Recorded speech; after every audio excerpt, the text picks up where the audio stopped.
the H.A.T.A.E podcast.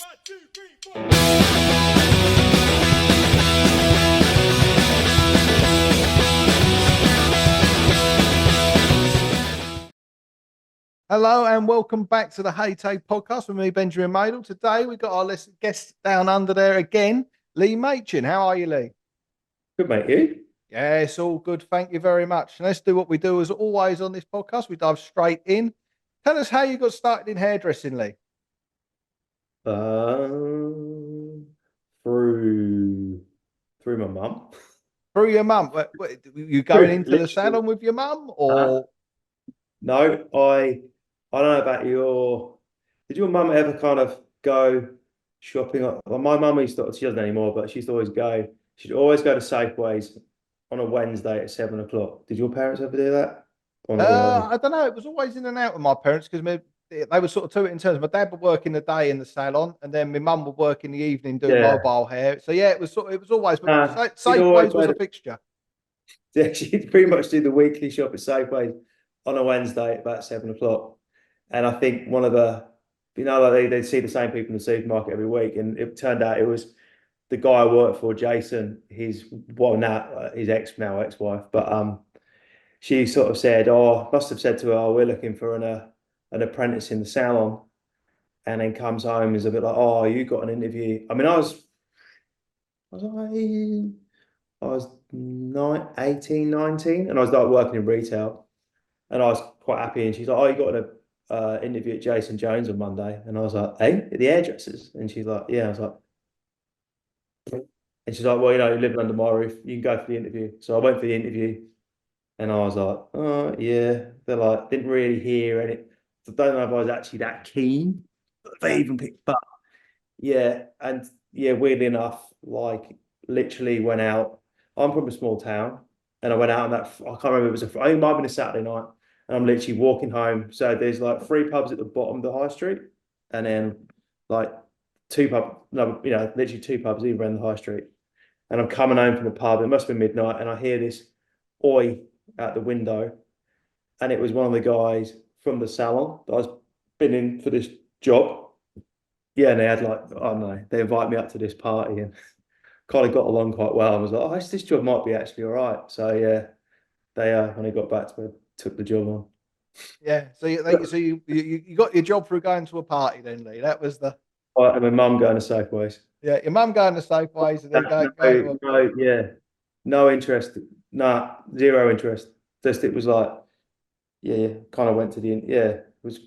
I was like, everyone, he was literally one of the stylists was at this party and chatting to him, and I was like, this could be quite good fun. So when the job came along, and I off took it it. goes. So Yeah. with that, was that like an old school apprenticeship, was it, or was it day release, or how did they do the training there? The salon I was at, so it was down in the New Forest in Lymington, and it was like a classic normal apprenticeship. I went to college on supposed to go to college on a Monday. No, you have Mondays off, right? You work Saturday, so I went to college on a Tuesday, and then you'd work Wednesday, Thursday, Friday. So that's 5 days, right? Yeah. But in the summer. So yeah, every Tuesday. I think it was every Tuesday. We're supposed to go to Bournemouth College. Yep. Yeah, it was. So that's that kind of classic old school way, right? You do one day at college. Day release, go in, get your bit of paper at the college, and whatnot else.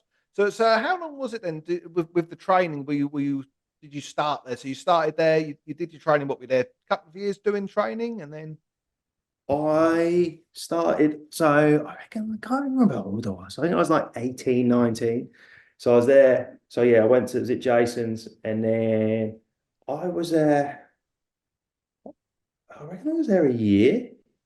And then like one of the girls, one of the girls that came in, the woman that came in on a Monday when we weren't there was like a mobile hairdresser.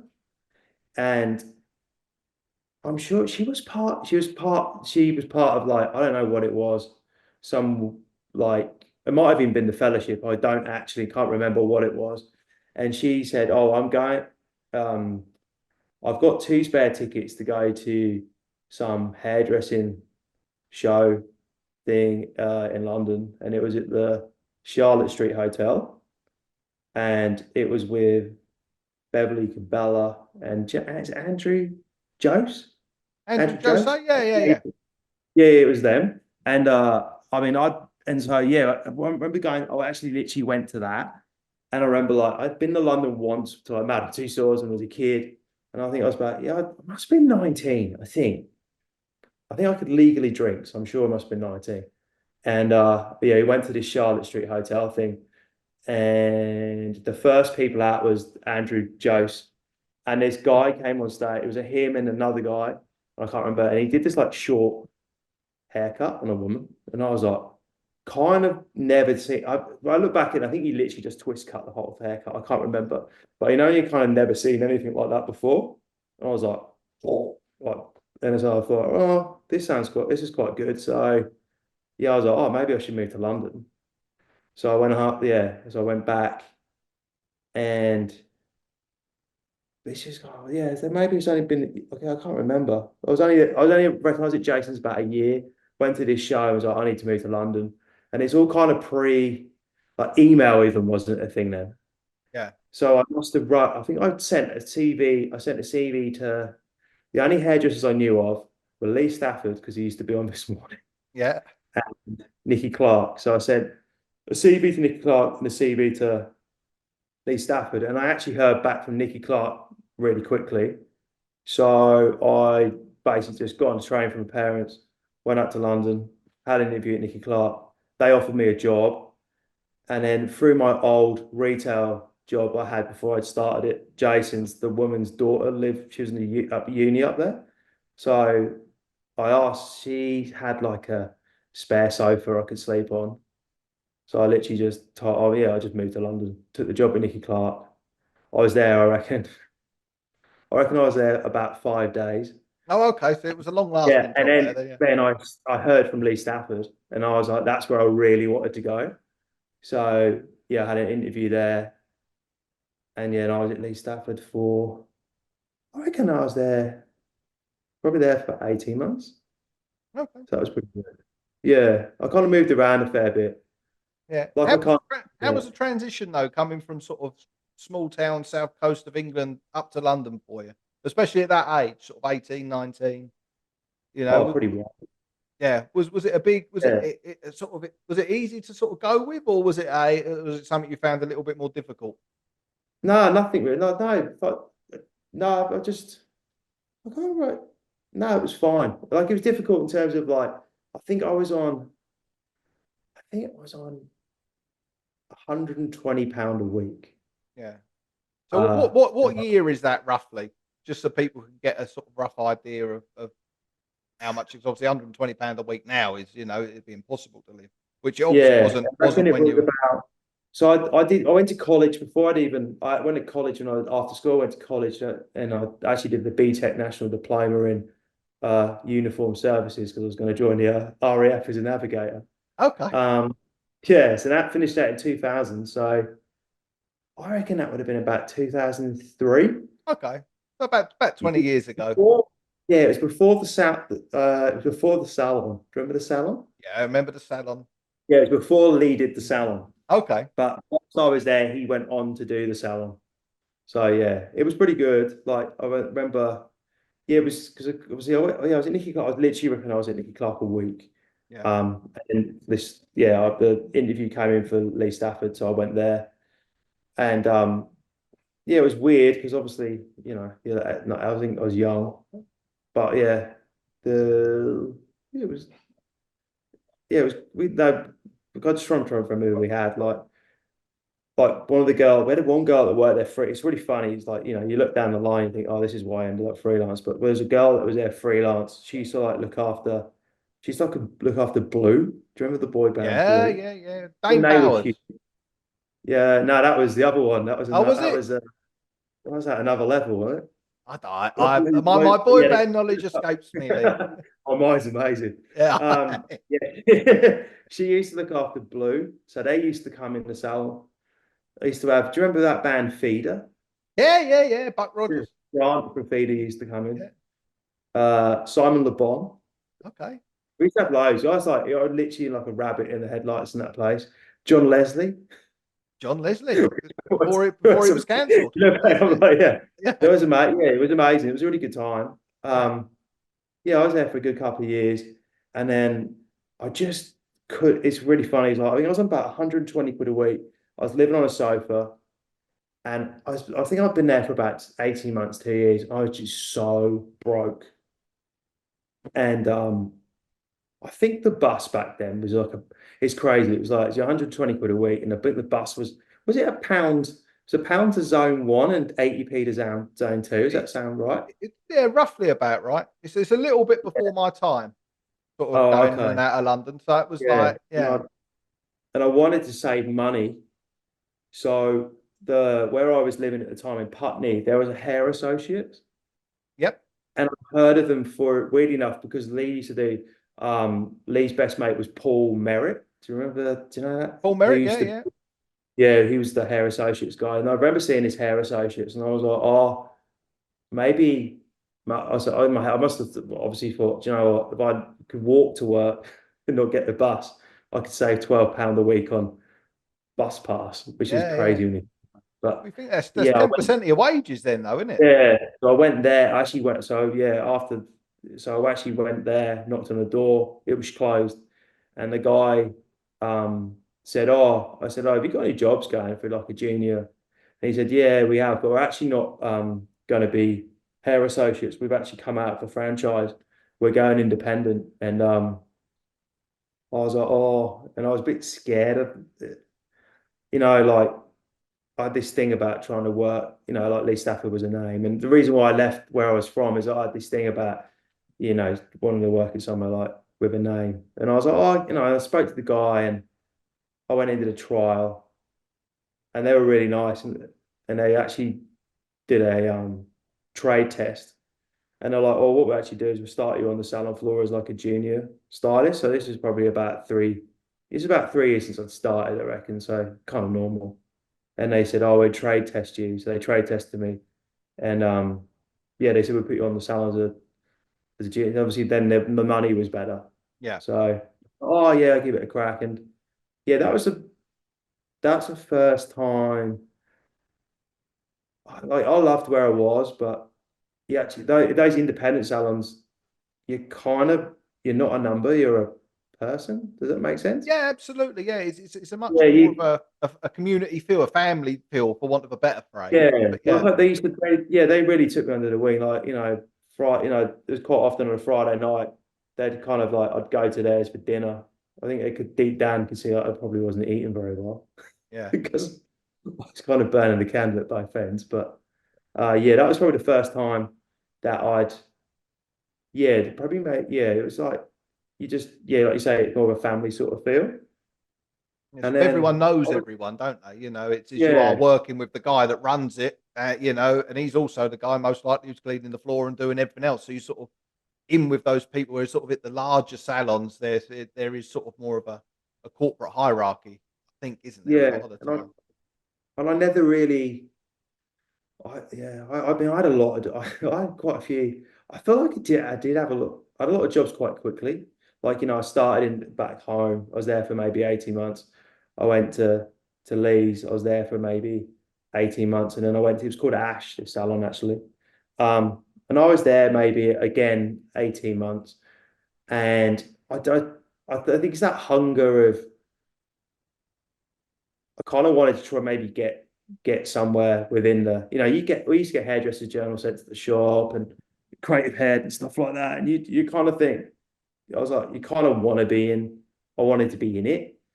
So at the time, uh do you know Sean Dawson?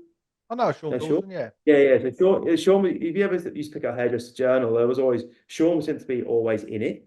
So, and I remember I didn't actually know he had a salon. He actually had a shop. It was up on Lavender Hill in Clapham. Okay. And I remember like, walking past it. I was like, oh, I didn't realize Sean had a shop. So he happened to be in there. So I actually kind of went in and was like, are you looking for staff? And he's like, oh yeah, we're always looking for staff. So I ended up going there. So I ended up working for Sean. Um, and that was really good because obviously Sean was involved with the fellowship. So, and I prob that. I was there. Yeah, we kind of did fellowship shows and the hair awards. He would enter, like, I was trying to think which ones we used to enter. London, maybe. Yeah, London. It'd be London Hairdresser of the Year, I would have thought. Yeah, Would be it was H.A.T.A.E, really was it? good. Like, they took me around, and we like, I traveled quite well, and we kind of, go to Manchester. He'd do something for the fellowship, and he'd present on stage. And by the end, I think by the end, we started to take me on stage with him. Uh, I only ever did, yeah, this makes sense in a minute, but I actually only ever did one. And then about 2 weeks later, crazy enough, we had this client that came in the salon, and he was like, "Oh, I've got a cocktail bar." Well, you might even know. You might even know. I might have even mentioned this to you in the past, but we've got a cocktail bar opening tonight, and you guys want to come? And we're like, "Yeah." Me and Sean were like, "Oh yeah, we're coming to this cocktail bar." Went to this cocktail bar, and I don't think I've ever drunk. I mean, it's crazy. But how old am I at this point? 20, early 20s, but I don't think I'd ever drunk a cocktail in my life. Yeah, old But Del so Point. I was ordering. Yeah, yeah. He was older. And I was ordering beer, and he said, the guy, remember the barman said to me, he said, "Oh mate, he said, if you drink cocktails, they're free. But we've got to charge for the beer." So I actually took it. I remember rightly, I think I took it upon myself to start from the top of this cocktail list to the bottom. I don't know how far I got. But basically, I woke up in 24 hours later in A&E with a broken leg. Yeah. So yeah, I broke my femur. Um, That's the one at the top, isn't it? yeah, That's the hard I, one to break. Yeah, yeah, I yeah. shouldn't have. Yeah, I managed to fall off the bat. I managed to break the femur. Yeah. Um, so I didn't work for a year. So, and then when I actually went back and then within the process of that, Sean actually, the partnership he had with the guy in the salon, that came to an end. So, that yeah, so that again, that was another 18-month job that ended. I didn't actually leave, which Yeah. kind of broke my leg, and I couldn't work for a year. And then I came across, and then I when I came back to work, I worked in a place that was like a chain salon group. It was awful. Like again, it gone back to that thing. I've gone from like, you just put that number. It's just that number thing. Yeah. I hated it. And it's really funny because everything revolves around alcohol. But I remember with my girlfriend, went to a mate's birthday party on Lamb's Conduit Street, and we're coming home one night and walking back up Lamb's Conduit Street, and there was this salon, like, and all the lights were off, and it just had a chandelier, I think it was, hanging in the window, and it was this funny little. It was like thrown together ramshackle shop. It was called Badlands, and I was like, this place is amazing. Like, it looked really good. It was a bit like, yeah, barber chairs, and that type of trend came along in the salon, Yeah. and I kind of went home. And again, it's all kind of pre Facebook and all that sort of stuff. And I typed in Badlands, and there was an advert on Gumtree for staff for this Badlands. So I went there, and I was there, and that I was there for, well, quite a while, really. Yeah. Well, you And so that, you sorry. so you were there. You sort of found that a little bit more homely. Obviously, sort of going from that number, but then Yeah. back So back to back to a better quality independent. he when I took the job, he's like, it's quite funny because he's like one of my best mates now, and he was like, and he actually came back. He was Australian. He's back in Sydney. And he's like, "Have you got any clients?" And I was like, "None." He's like, "Well, the jobs." It was basically self-employed. Well, I don't know if it was self-employed. It was basically 50-50. So if you do a haircut for 60 quid, you got 30 Yeah. pound. So we're on hour appointments. And that was probably the first time I was like, "Oh, this is actually quite a good way of working, really." Yeah. Um, and I remember I literally used to sit in that chair all day, every day, and I'd maybe do one. When the first started, you'd sit there all day and maybe do one haircut. I'd make 30 quid in a day.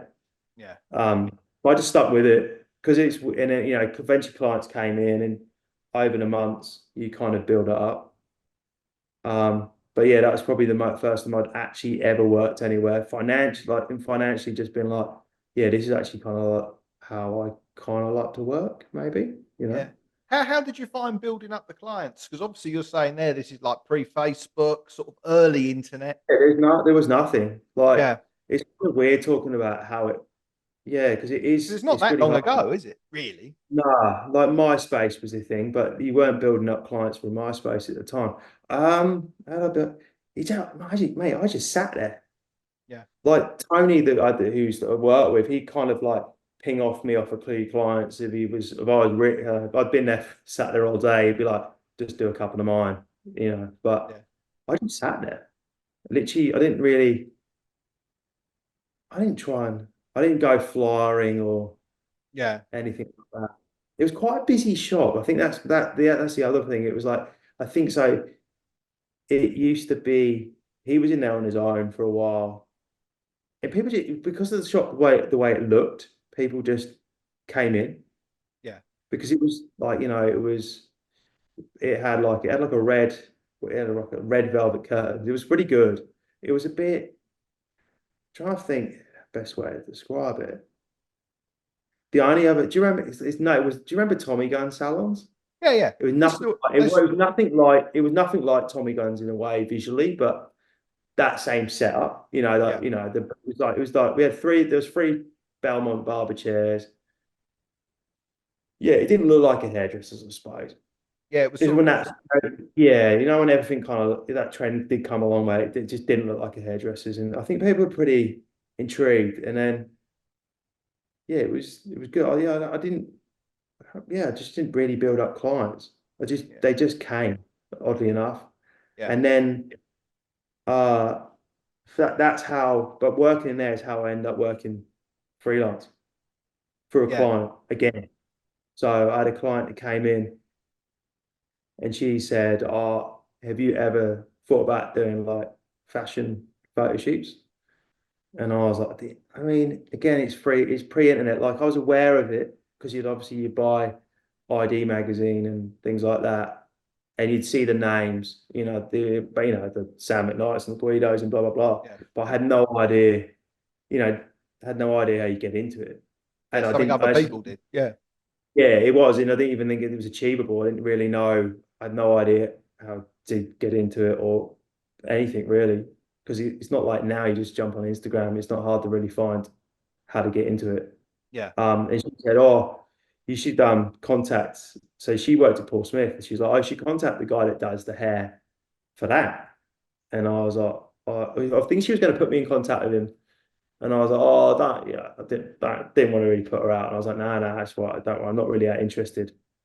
And she told me his name, and I think this was actually on Facebook. I think I typed Matt's name in, who you know, Yeah. Matt and Marple. yeah, so I Yeah. typed Yeah. in Yeah. Matt. And so there's like some strange picture of him came up. It's quite funny, like because once you know Matt, it all makes sense. But it's like this Yeah. artifact picture of his face. So I literally just messaged him and was like, "Hey mate, a friend of mine works at Paul Smith and said I should contact you about assisting you on shoots." I heard nothing for about, I reckon about 18 months, Yeah. 12, nothing. And then one Yeah. day out of the blue, literally just got a message saying, "Hey, can you give me a hand on a Top Man show tomorrow?" And I literally was like, fucking, and I used to buy all my clothes from Top Man. I was like, "Oh yeah, I'll do this." So Yeah. I dropped what I was doing the next day, which was probably working in a salon. Um, yeah, and I gave him a hand on this show, and that was kind of how that started. It was Yeah. awful. That was pretty bad. He gave me a Yeah. one. It's quite funny knowing Matt now, but like, he's like, "Oh, can you cut hair?" I was like, "Yeah, I can cut hair." He said, "You cut this guy's hair," and I was like, because for some, it took me an hour to Yeah. cut his hair on a show, Yeah. which you just There's look not back. time for that, is there? No. Nah, nah. He gave me this one guy, and I thought, fuck, I'm gonna have to do the best haircut I've ever done it here. Yeah. It took me an hour. I think we did it. I think I started it. They did the run through, and then I finished it off. Yeah. Which I didn't think I was doing anything wrong. I thought I was doing the best thing I could do. Yeah. But you look back at it now, and I'm like, that's the last thing you're doing it really. But he's Yeah. pretty Yeah. polite. And then No. yeah. and I kind of just, yeah, I really enjoyed it. I think it was when Top Man used to do that London. So Top Man used to do that New Gen. Was it like New Gen? I think it was called. Was that with all the different? Was it Lens or something like that? It might have, but they did. I remember I Yeah, like it used to Marilyn get Massey tagged and on. people like that. Yeah, you're right. That's it. So it used to Yeah, get tagged on at the end of. So you do London Fashion Week, the women's, and then there used to be that men's. They moved. It was a thing, wasn't it? And then they got rid of it and it came back. But this is when it originally started.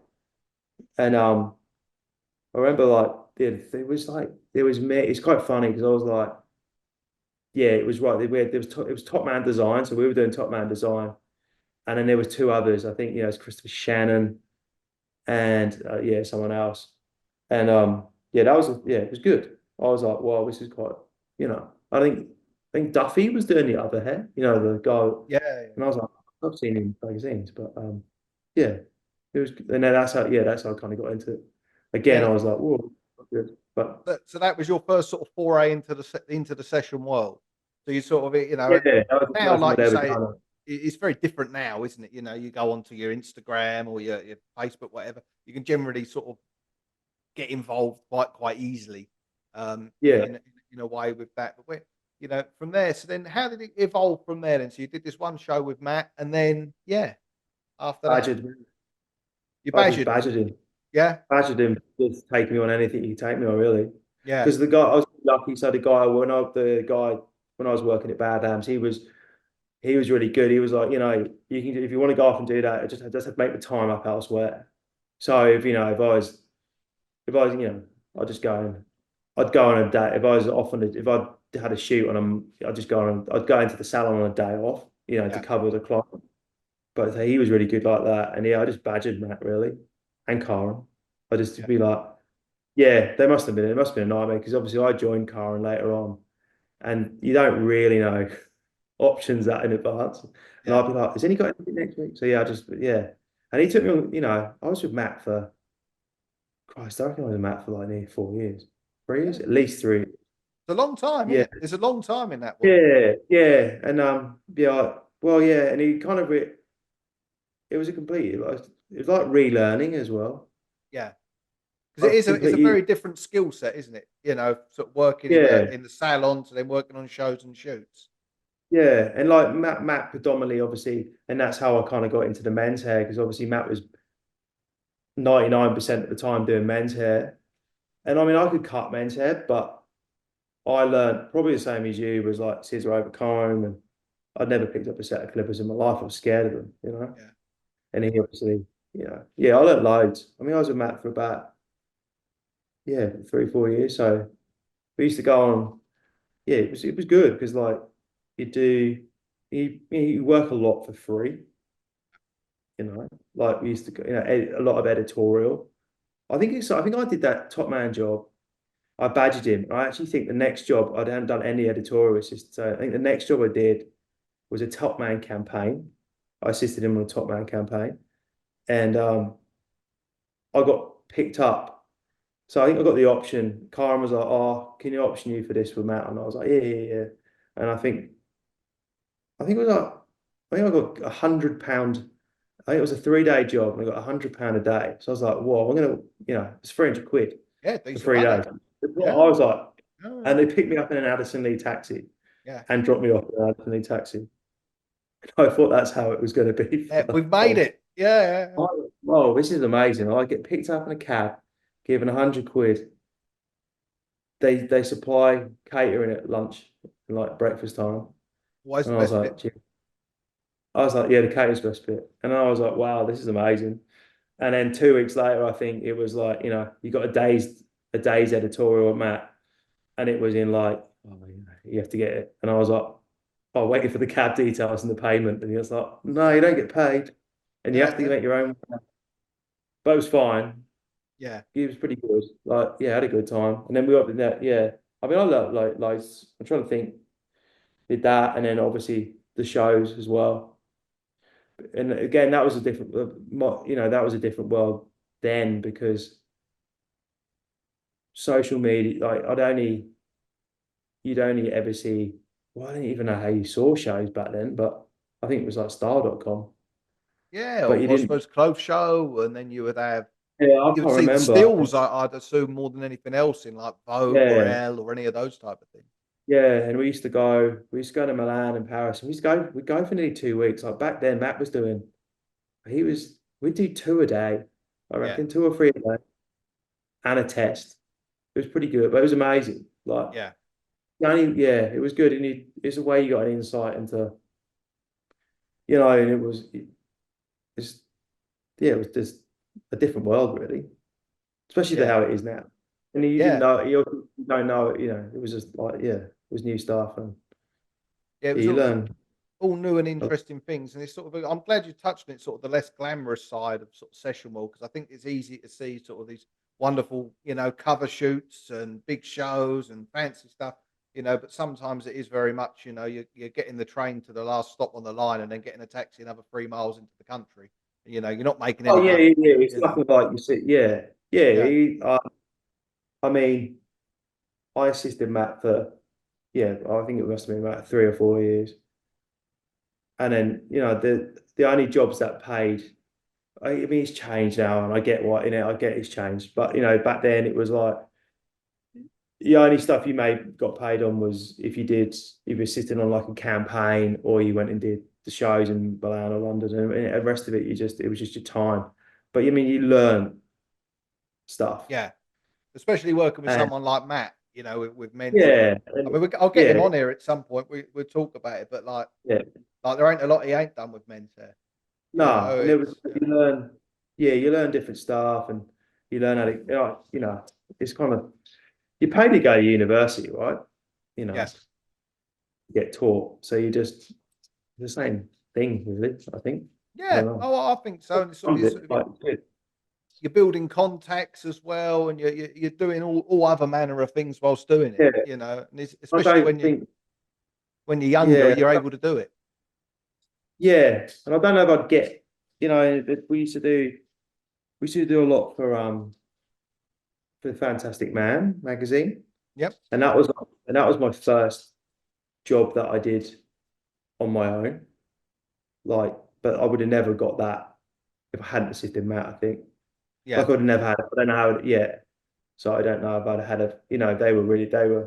That magazine were really good. Like Yop and Jody, the stylist, because they obviously saw me.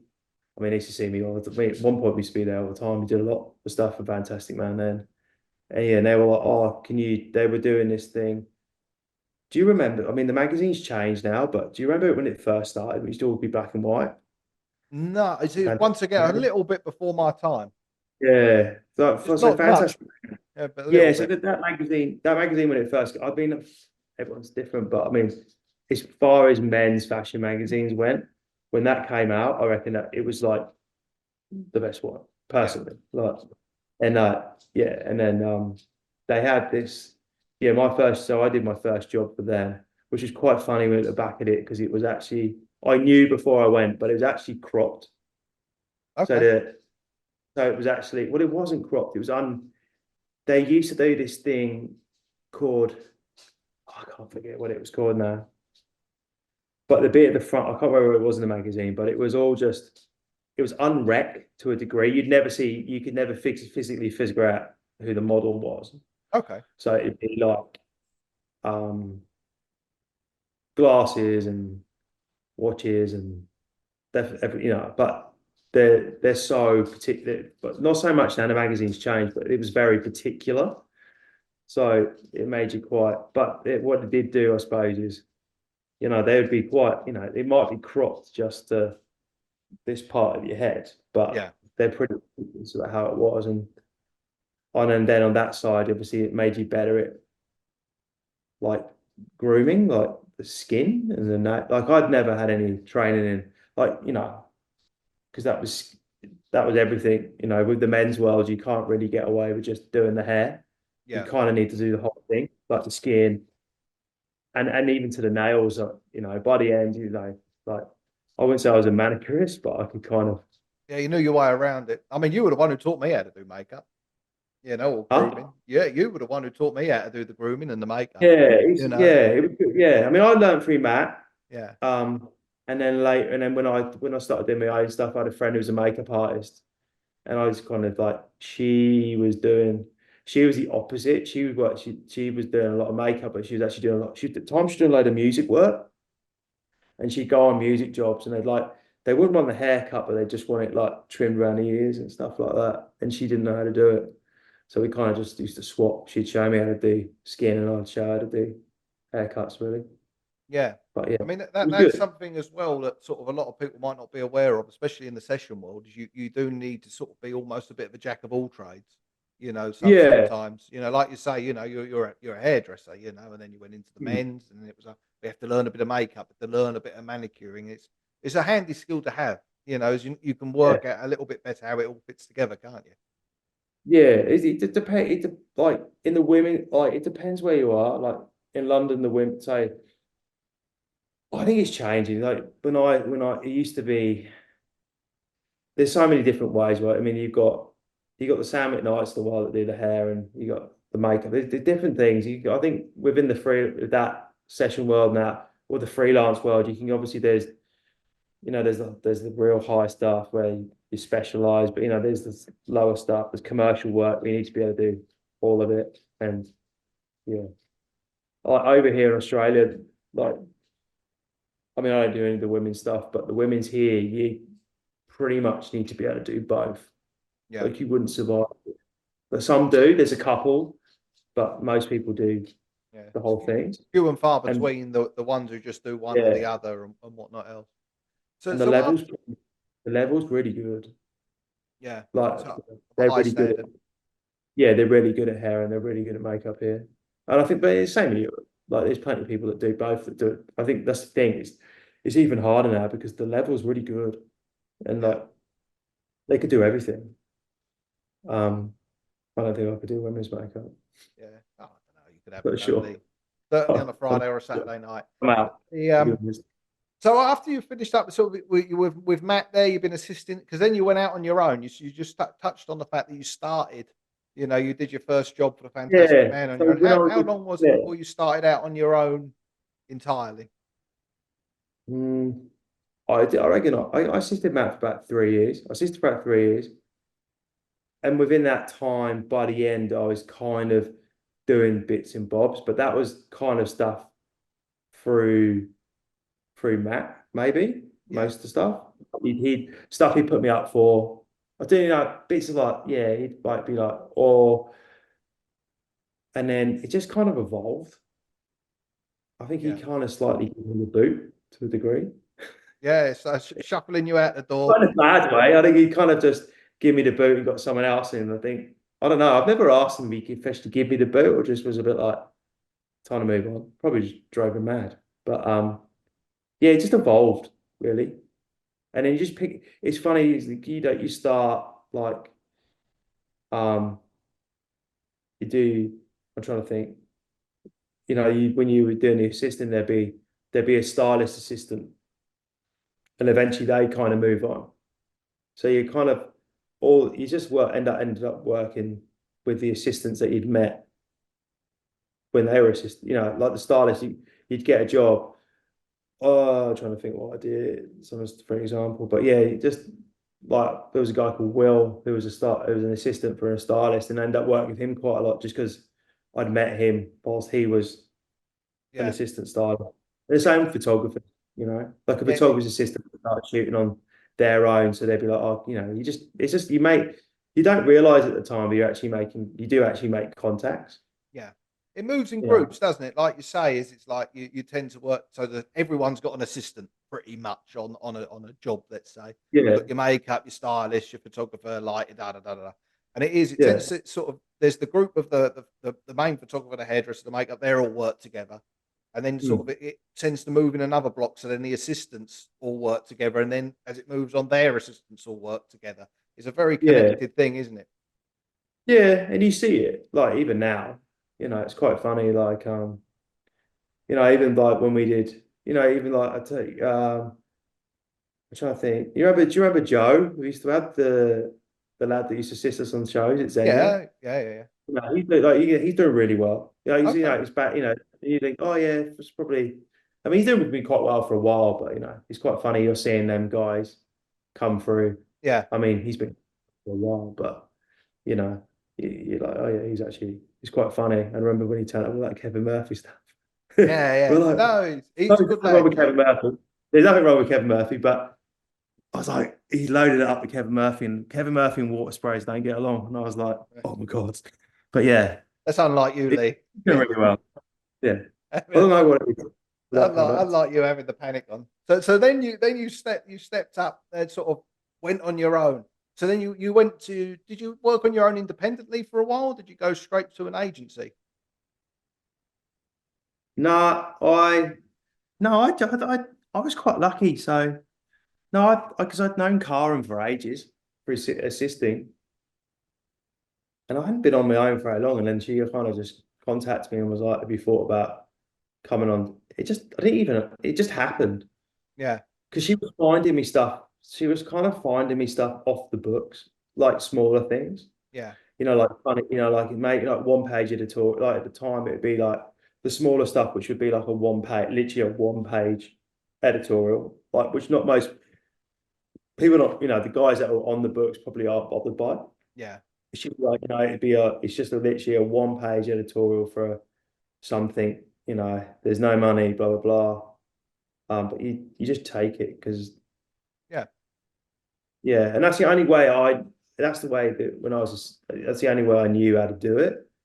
I mean, I don't know how you do it now. I think it's totally changed, but back then that's how you did it. You just took whatever you could get, and yeah, eventually, and by doing that, you met other people. I don't think I ever, I don't think I ever got anything off just someone seeing the pictures in a magazine or anything like that. But yeah, it just kind of just was pretty organic, really. I suppose it didn't yeah. really. Just flowed on. Yeah, I got just handed one page things and you- funny little paid jobs here and there. And then yeah, she just like took me. It kind of just happened. She just kind of took me on. I didn't really have to ask.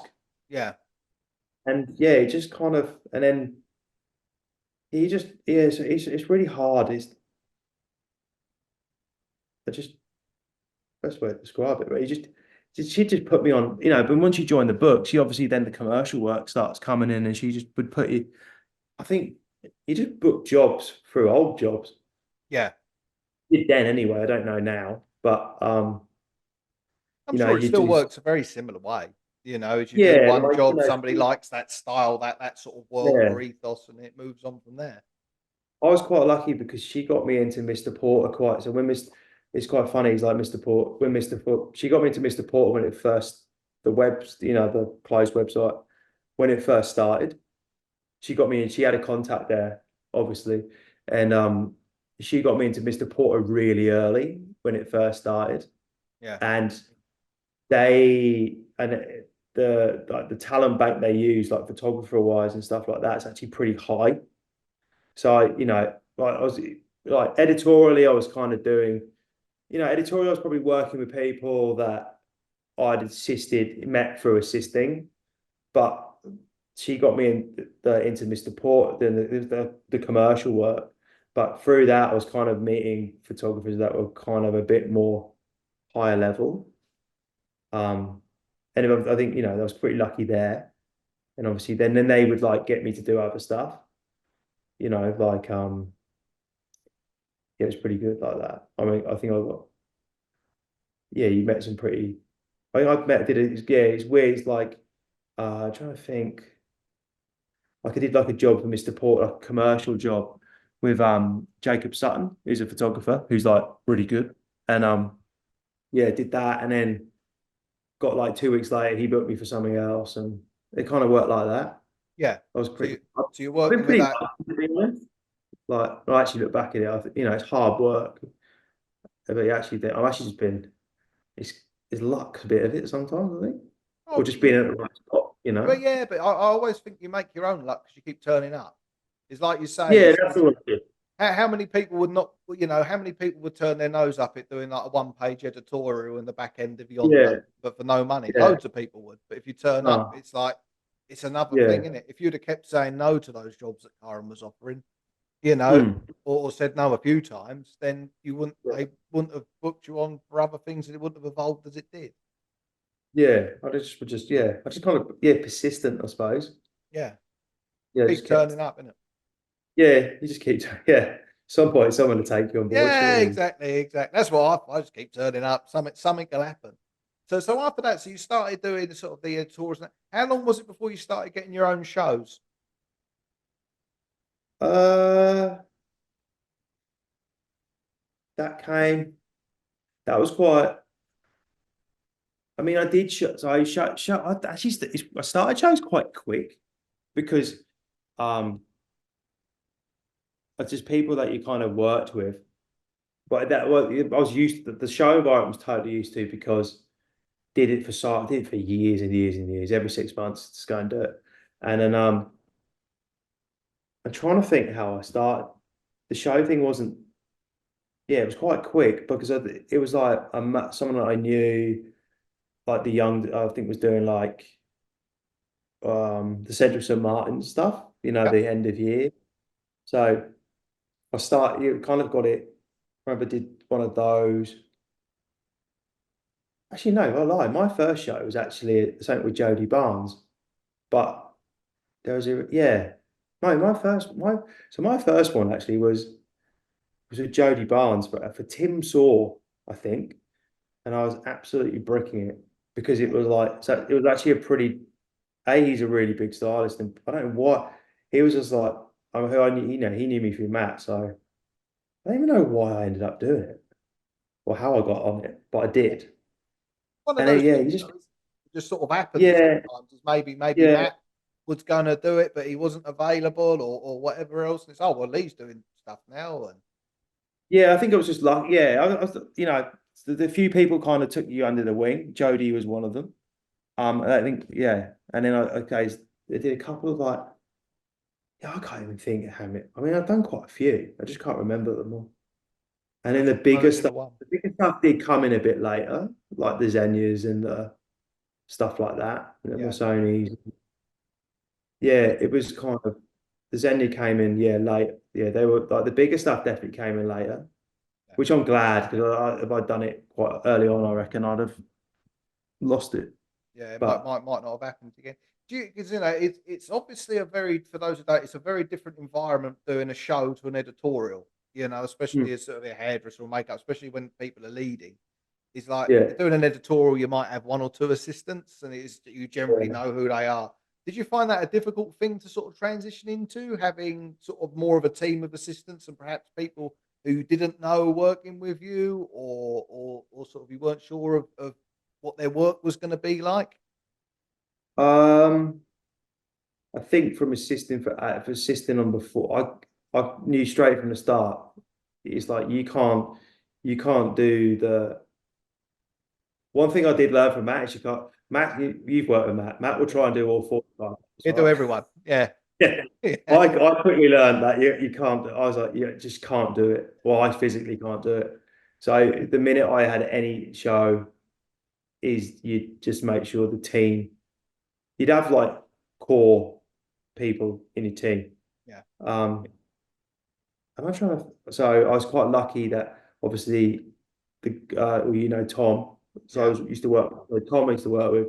So I think whenever the first couple of shows, I'd always make sure he was there because I know that he can cut hair and he can cut hair quick.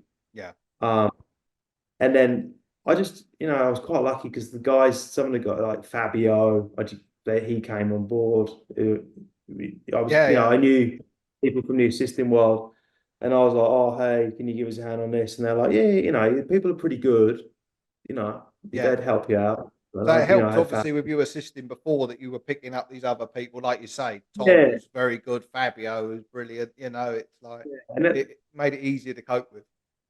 yeah, no, that was only, in a couple of seasons, and then kind of really just got introduced. Yeah, just you kind of not, yeah, it was hard, but I was quite luck. I remember, I think the first time I ever did, yeah, the first time I ever did a show season on my own was pretty hard. It was just me and Tom, and we did Masoni. And I remember none of them could speak English, and obviously me and him couldn't speak Italian. Yeah. And it was hard, but you get through it. It's Yeah. amazing what you like. People, yeah, just showed them, right? The problem with like the problem with when I worked on shows, or the way I work on shows, is there's I don't really have a method. Yeah. Um, and the Well, it's very people just natural. Your style is very natural, isn't it? It's very yeah. I it's remember done undone hair, isn't it?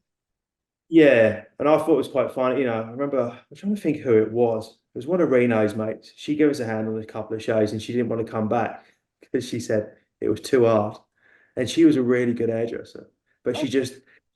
she was like, I think she was quite used to that, because it was a bit like, here's the picture of the hair. Yeah. As long as it looks like that at the end, I don't really care how you get there or what you use. Now, some people, I'm fine like that. If someone told me to do that, I'd be totally fine. But some people, there a lot of them. There's quite a few people. There's a method, Yeah, and very you've assisted. technical. Some people there's a method, right? There's a doesn't matter whatever they do. There's a method. Yeah. I didn't really, so it's hard because like you say, you're trying to really, when there's not a method, it's difficult. But most people, Yeah. I don't care what they do as long as it looks all right. It looks like the picture at the end. It's fine, right? But Yeah. Oh, absolutely. I mean, especially with the stuff that certainly the shows that I worked on you with, the hair was very much like I say, it was done undone, but also all the looks were very individual. So each yeah, model, there was no sort of uniform, sort of everyone's got to look yeah, like this. It was sort of fit into this world, and it was which hard. It's hard. can be difficult. Yeah, it's really hard. I just it's the only thing I used to get booked on. I Yeah. don't think I ever got booked. I think I've ever done a show where every model has the same hair Yeah. ever. Well, that I was think I've the ever. Oh no, we definitely done a couple with the old wet gel and slicked it back. yeah. Yeah, how easy Wet was that? wet gel and a E- roller. Yeah, The the easiest. Machin method. That's it. Yeah, it was, and it's the easiest. That's probably the easiest show I've ever done because there was one way to do it and one way only. Yeah. Get your roller, And get your gel. I used to think, well, maybe they should try and devise a method how to do this. But how do you do a show with 42 guys and every bloke's different. Yeah.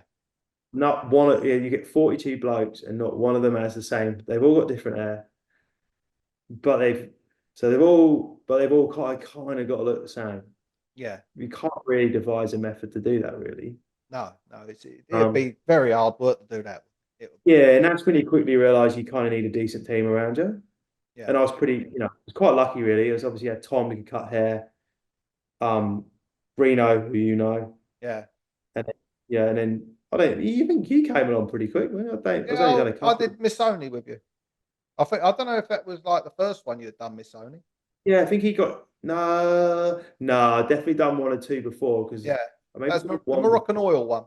That was. Yeah, I've done like maybe I one or broke a two. suitcase taking all the product though. Yeah, and yeah. Did you get any of the hair dryers? No, I didn't get air dry. Only you and Tom were allowed air dry. Yeah, Yeah. it looked like Buzz Lightyear, that hair dryer. Yeah. Yeah, you quickly realise you just think, yeah, you're only really as good as your team. I think you kind of just need. I was pretty like, yeah, you kind of had, yeah. Whenever I had shows, I just travel with. Oh, I took you, I took Reno, and I took Tom. We take three people Yeah. because I wouldn't have survived otherwise. I don't think. Yeah. And then we had John as well would come, wouldn't he? John Redman. You know, Yeah, yeah. he's Later on, John was around, and yeah. yeah, it was good. Like, yeah, it was. You kind of need. It's once you get a team, it's so much easier because you know what they can do. Yeah. You know, Everything and then fits obviously together at the nicely. end, okay, but yeah, I mean, I'm not the best at explaining stuff, so that's probably didn't help. But yeah, No, it it would was. always work, wouldn't it? Yeah, you kind of get there, don't you? Right? Like, but yeah, that came. Yeah, the bigger stuff definitely came a bit late. I think it does. I don't really think you start out and it just goes like that and then goes like that. I don't know. Yeah, just keeps going and stopping. I mean, you mentioned Tom there, Tom Bushnell. I mean, you had a little salon as well, one of the coolest little shops in London, I think.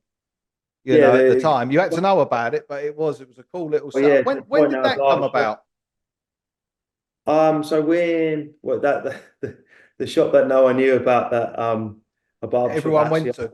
Yeah, yeah, yeah, barbershop actually opened up next door, unaware that we were even there, yeah, which is pretty funny. yeah. Um, that came about because so I'd worked when I worked at Badlands on Lambs Conduit Street. When Tony came back to London, obviously he sold the shop. Um, and I had quite a few clients, and I was like, didn't really know what to do because obviously I was still doing the freelance stuff, but I was quite new into it still. And then yeah, one of the guys, local guys, was like, "Oh, you can come and rent. We've got spare space. You guys can rent that." And then yeah, Tom wasn't happy where he was, so I said, "Oh, do you want to come on board?" So we just set that up. Yeah, it was good. Like yeah, it was good down there. Like Yeah. we I never mean, like it's hard to yeah, we never explain, but could you explain the, because I obviously have been there, and honestly, yeah. you would not have known this place existed. But like, No, but if you knew, you knew it was like the coolest little shop in London. Can you explain to yeah. people what the setup was? Well, I kind of blame Matt for that because Matt used to work in a shop years and years and years ago in Savile Row, I think it was. I didn't even know. It's not, if you Google it, you can't even find it. But allegedly, it was under Comme des Garçons, Okay. and I was like, oh, it's quite good. Like you have this uh idea that actually no one knows where it is. Yeah, so we just kind of set up this space, and he had it. We were lucky because he'd been at the same shop for years, and he had a massive. He had a. I've never met someone with a bigger clientele than him. This is Tom, isn't it? We're talking about. He had so Yeah. many clients. It was ridiculous. Like he was in there 5 days a week, all day. I don't. It was like, oh. And I had quite a few, and obviously we're doing the freelance stuff. Um, just yeah, we just didn't know how to advertise it to the public, I suppose. Yeah. I think we started. I'm sure we had a phone number at one point. I think we had a phone number, Yeah. and the guy, I'm sure Tom set up a phone number, and it lasted about a week because people would phone up and want to make an appointment, and he was like, "Well, I'm fully booked, and I'm not sure when the other guy's going to be back." And Yeah. Not that really the because recipe for good business there, is it? Yeah. not cool. So I think we quickly ditched that mobile number. Yeah, so we just set the space up under there, and he basically dealt with his clients through on his side, and I dealt with mine, and we just split the business 50-50. Really. It was that easy. Yeah. 'Cause it That was was it. literally like a two seats shop in the Yeah, basement of a clothes shop.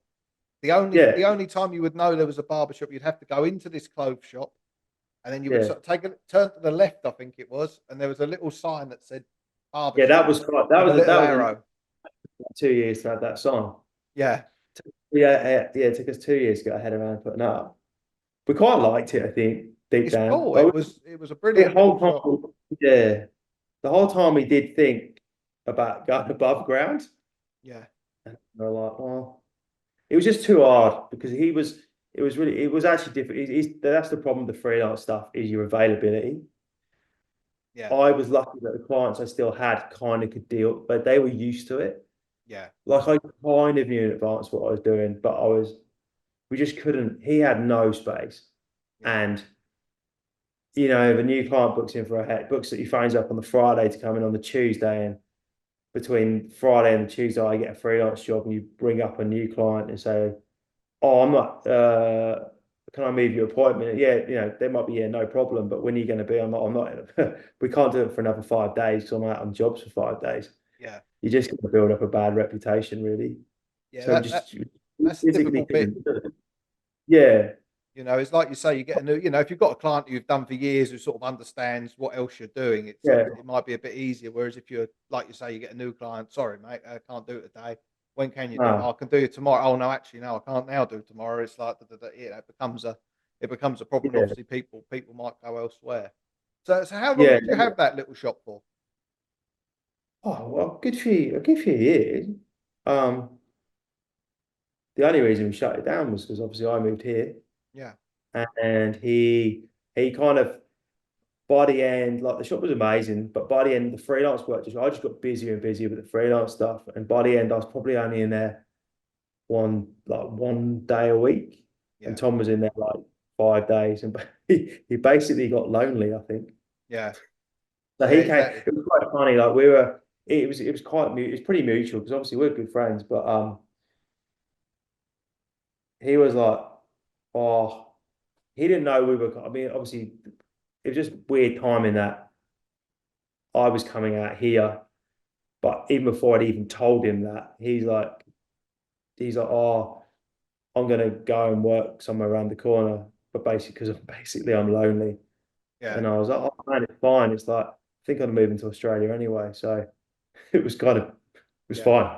No, Like it just, absolutely. it wasn't an issue. Like blah blah, you know. But that was around the time of the pandemic anyway, wasn't it? Yeah. Just before it. I mean, obviously you Um, didn't know that was coming. If you did, you could have warned us. uh, But it Probably was, about eight. Oh, I think I got probably, yeah. I mean, I got here about 8 months before it hit, but I yeah, was just traveling back and forth. But yeah, it must have been, yeah. It wasn't that, yeah, maybe about, yeah, about 8 months before COVID hit, I suppose. yeah. So it was And he was just around the before then. corner. Yeah. But Yeah, good. Yeah, I do miss the place. Like it was, I mean, it just ran itself really, mate. To be honest, we put the only effort we put into it really was doing it up. And we spent so much for something that didn't have much in it. We spent a fortune. yeah. It's easy to do, Lee. You had nice chairs. I remember you had nice chairs in there. Yeah, we did. Well, we kind of were supposed to do it on a bit of a budget, and I already had. It's quite so. I already had. There were two Belmont chairs. I already had one because I kind of cut hair at home at the same time. I'd like, it was just easy, and some of the actor stuff that I was started doing, I was doing that from home. And then yeah, when we got the space, we just bought one of those. We bought the bait. We didn't really want to put loads of money in, but once it's like once you get it going, Yeah, yeah. It all becomes a good we had. idea, doesn't it? Yeah, I mean, like we bought this. We kind of did it. We had this like really expensive. I'd love to know. I bet it's still in the but where I don't know. I'd love to know where the shelf went, but we actually got this really expensive bespoke bench put in Okay. because we did it all. We kind of did it, and like it was all a bit. When you got nowhere to put your scissors and your Yeah, clippers. We didn't really when you were like when you kind of work in that environment and it looks nice, but it's not practical at all. We are like, he was like, he was like losing it about being able to put his scissors somewhere as he would. And we got this bespoke bench put in, and it wasn't cheap. And anyway, they got it done. We had to pay a fortune. We had to get someone to install it because the wall, it was like a bunker. The walls, I reckon the walls were about this thick. yeah. So you had to get someone into like masonry drill. It would cost us a bomb, this shelf. And I came down in the morning. He texted me a picture of it, and the first thing I thought in my head is it looked like your dad's. If your dad made a bar in the garage. Yeah, yeah. Lump of old board that you found, and Yeah, yeah, yeah, yeah, in my head, I was like, it kind of looks like your dad's made a pub garage, yeah, like a pub in his. yeah. And I didn't say anything. And then when I came down, Tom basically looked at it. He just said, "I think it looks like your dad's made a pub in his garage." And I was like, Yeah, "Yeah." And we just it pulled it does. off. And And it that was was mostly that. we spent a bomb on that. I dread to think, yeah, I was just anal about it, like right down to dustpan and brush. Yeah, That was mostly, like, yeah, it was fine. I think yeah, we sold. I think Tom. I don't even know where half the stuff's gone. I think he flogged it all on yeah, eBay or something. yeah. I mean, especially the chairs, things like that. You're always going to get money for those, aren't you? But it is. What made you decide to move over to Australia then?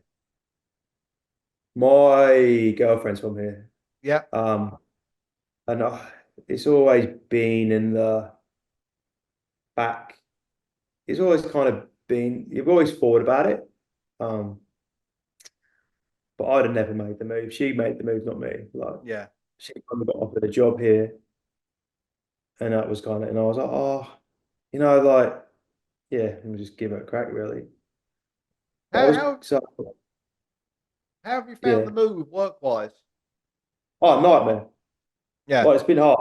It's obviously so because I did all the, so back home I was doing all the fashion stuff, and then I was doing, I was doing all right with it, but not like amazing. Um, and then I just kind of, and this is when the social media sites started to come in more. Like Instagram was a bigger thing, and blah blah blah. And it just, you end up like you. It's when you start comparing yourself. Prior to all that, you compare yourself to other people, but you didn't see it as much. You'd have to physically look in the magazines and blah blah blah. Whereas Instagram, you just like, I don't know. It kind of made me a bit ill. Yeah. Oh, I can No, yeah, understand that. Yeah, yeah. yeah, yeah. Oh no, and I was kind of just, yeah. It actually made me ill. I think, well, it Yeah. did, and so I kind of had to switch work.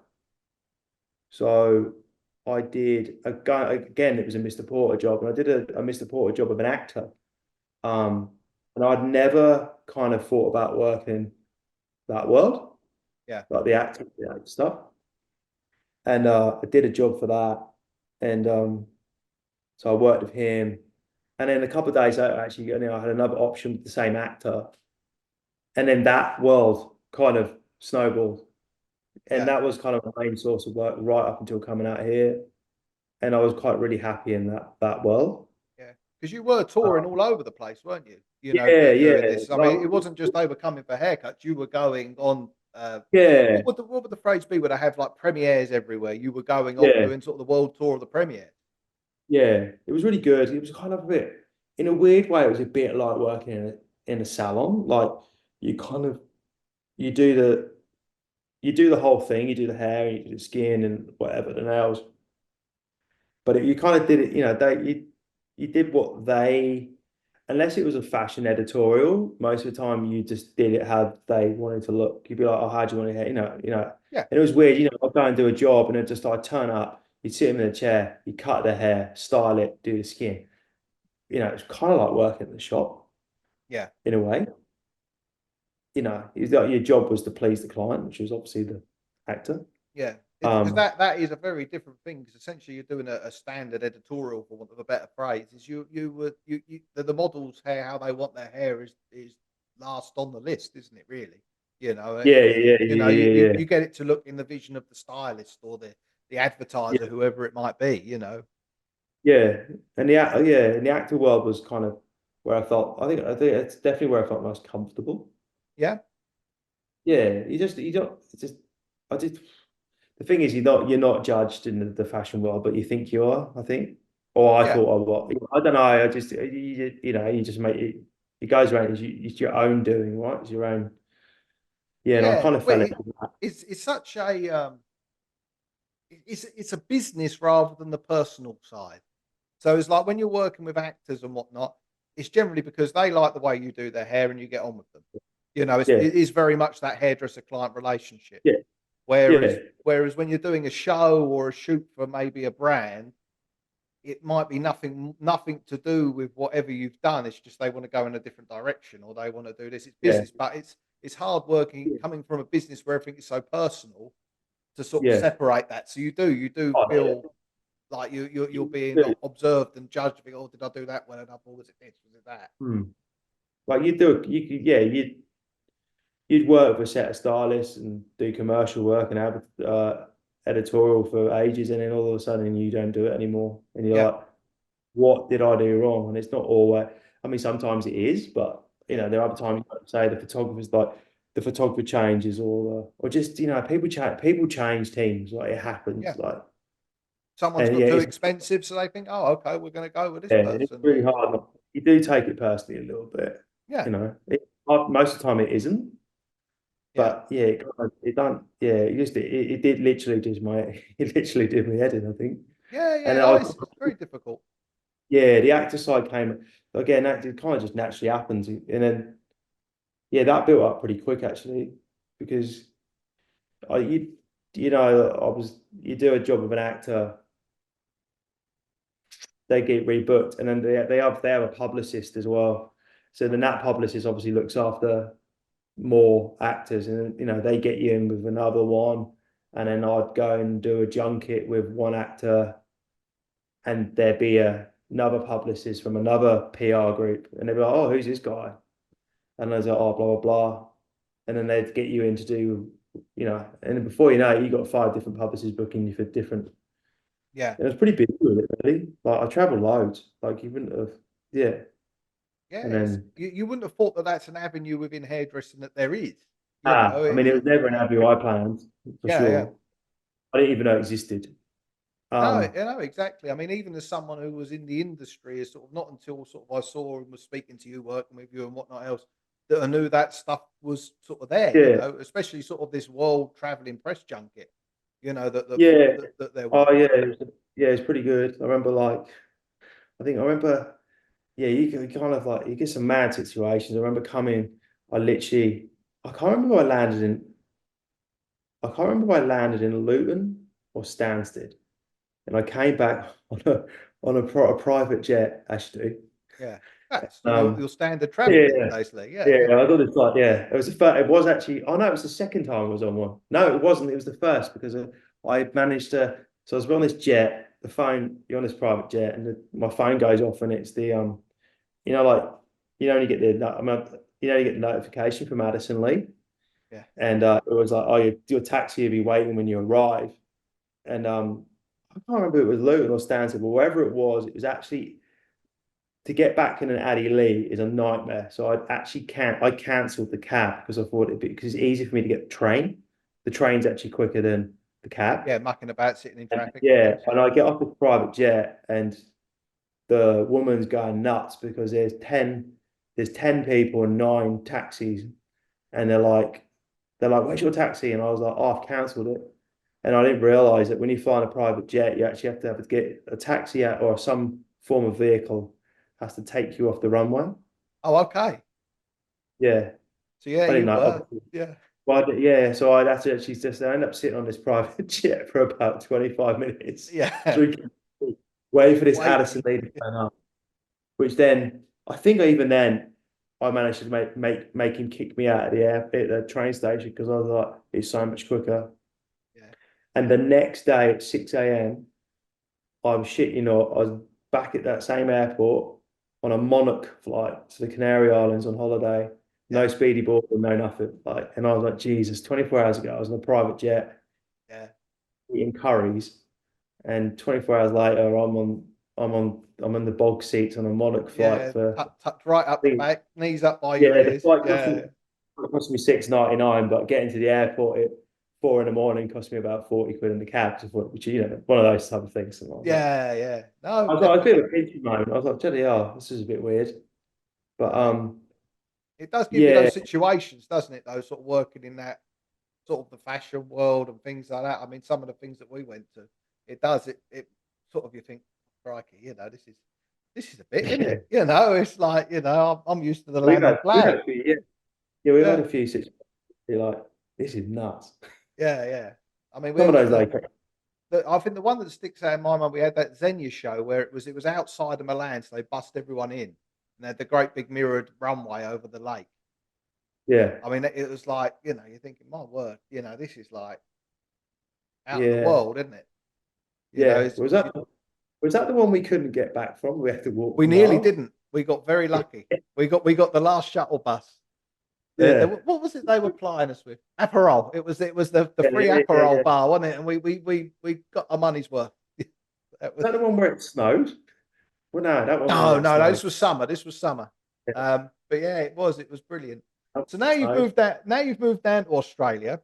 Are you still involved in the session world? Are you sort of more salon based now? Have you taken it a little bit more easy?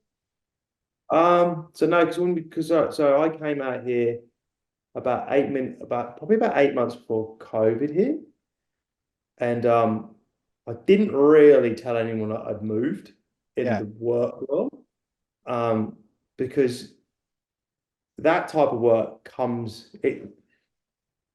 you're busy with it, but some of the guys I was working with quite regularly, like the bigger ones, they'd only maybe do a film like what, I've said some of them were busy, but it came in blocks. So I came out here. I came out. Remember, I came out in June. and I was out here for about, a month or so. And then I'd go back because at the time, it's mad that I did it, but a flight would be like 600 quid Yeah. at the time. This is port of COVID. Um, so I'd get the flight back to the UK, stay at my parents, work, like, go off and do a junket or something or whatever. Um, and it kind of worked, like, oddly enough. I don't know if I think it would have come to an end at some point, but I literally was 6 weeks here, 6 weeks back there, and I kind of just did that. Yeah. Um, and it kind of worked. No, obviously I was losing work because I wasn't there, and I was. You got to remember, like, the exchange rate as well. Like, when you turn the money into eight, it just was kind of like, this is all kind of working out pretty good. Yeah. Um, and I was waiting for my permanent residency visa to come through here, so because I couldn't work here. And then I was like, oh, if I could kind of try and keep some stuff in Europe and then try and build up this side, this could work here. I could do quite well here. And then, yeah, obviously COVID hit. Yeah. Um, and my permanent residency, that all kind of got held up. And obviously we couldn't travel internationally here. Like, we was a lockdown. I mean, we're kind of, well, there was a lockdown everywhere, right? In Yeah. terms of the flight. It Yeah. was, but I So I think was, sort of that massive yeah, sort of big trans global flights were a definite no. I mean, yeah, periodically you could move around Europe a little bit, but yeah. not particularly easily. So I was kind of, I was stuck here and I couldn't work here because of the visa situation. Um, so once all that cleared, whatever it was, 2 years down the line, working that work pretty much, just because that world carried on, like the press stuff, and that press stuff still carried on over COVID. You remember seeing it was Yeah. done a bit like this, wasn't it? And Yeah. so, they were, oddly enough, you'd still go to their house and get them ready for the Zoom stuff, because Yeah. they'd Zoom up onto the TV. So that kind of went on when I was away, and I wasn't there for 2 years. People naturally move on. Yeah. So when I when it all when eventually my visa came in here, uh, I just so I got a job locally for I just ended up going and get a job. I was quite keen to work, Yeah. so I just got a job locally, and I was working like 3 days a week just in a barber shop. And then a mate of mine who's a photographer, he was kind of based in Europe, but he again, he's from here, but so he's back here now because his same thing kind of happened to him with the photography work.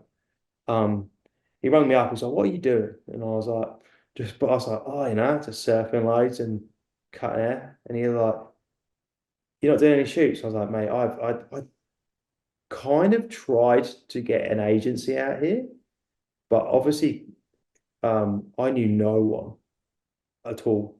Yeah. Um, and I contacted a couple of agencies and I didn't get any replies and nothing. And I think it's because, obviously, I think with COVID and it all going back to normal, maybe it's just timing wasn't great, or they Yeah.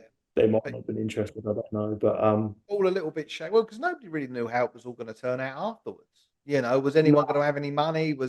yeah. The last thing you're going to do is employ staff when you don't know if there's going to be any work.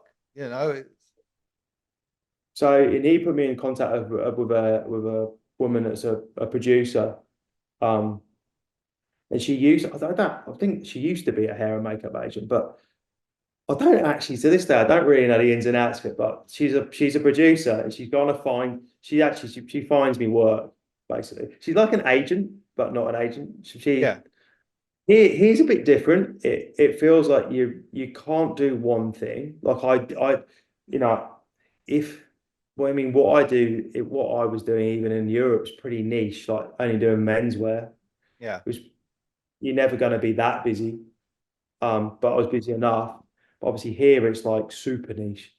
yeah, Um, but she's been pretty good. Like, so yeah, I got in contact with her, sent over the book. Yeah, and it's been pretty steady since, really. Like I can't do it full time. yeah, There's definitely not enough work, and there are weeks where it's quiet. So yeah, I kind of do that, and it's the actor stuff gone. Like, I don't do any of that. here. Like I've done a couple. It just doesn't come through like it does in Europe. Yeah. I suppose Um, it's where you are, isn't it? You're down there in Australia and whatnot. It is sort of yeah, a big place, but it's set out on its own a little bit more. yeah, and like like for example, yeah, there's like some, the actor stuff doesn't really happen.